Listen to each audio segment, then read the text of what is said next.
Today's lesson will be George Washington meets Lord Cornwallis. Now, where we left off last time, we talked about how, I'll just pull up this map, how the British were working through the South, trying to conquer the South, get loyalist support, people that wanted to stay in Britain, and then consolidate their power. And, at least if they can win 1/3 of America, maybe they can deal with the rest of them later. It doesn't work. Even though they win plenty of battles here, they lose two major battles. Cowpens is one of them, and I forgot the other one. Anyway, they lose those two battles. They get worn out after all this chasing, running out of ammunition, and they go to a place called Yorktown, right here. So in 1781, we're going to be talking about Yorktown. The British are surrounded for the first time. The Americans are usually they're outnumbered. This time, they outnumber the British, and they outnumber them about 2-1, which is something the British aren't used to in this war.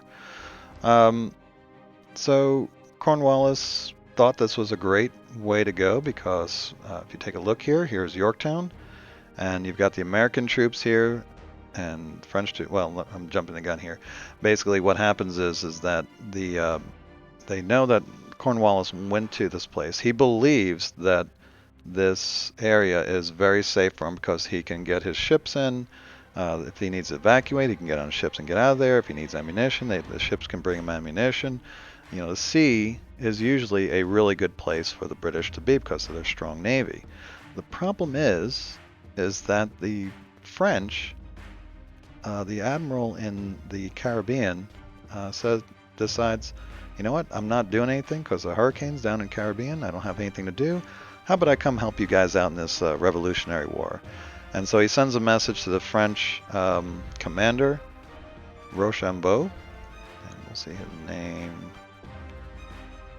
up here, I believe. Anyway, Rochambeau is the French commander, and so he tells George Washington, and when they find out that the British are in Yorktown, he says, hey, let's go to Yorktown and let's trap them. So the French show up just as the British are showing up with their ships. The French defeat them because they have a huge navy and the British didn't expect them to be there. And or a huge fleet at this point. They outnumber the British, so the British had to leave. And so now the French fleet prevents them from getting on any ships or getting any ammunition. And the American army and the French army block them by the land. So the British have no place to go. They are outnumbered 2-1. Their best bet is to hold out until the British Navy can come to the rescue. Well, with this huge French fleet here, that's not going to happen. So after a while of fighting, they start running out of ammunition. They're just worn out and done. And finally the Americans move in and take the place and force their surrender at Yorktown. Well, they move in and assault it, and finally the British just give up before it's all over. So in 1781, Yorktown effectively ends the American Revolution. However, it doesn't officially end until 2 years later, 1783, the Treaty of Paris. The Treaty of Paris is where the British finally recognize the Americans. America now exists according to the British. No one's going to challenge them now. And so the American Revolution is now over, or America's War of Independence, I should say, with the Treaty of Paris. So remember a couple things. We got Yorktown. Yorktown is the end of the war. Americans win by surrounding the British with the French fleet and American and French troops.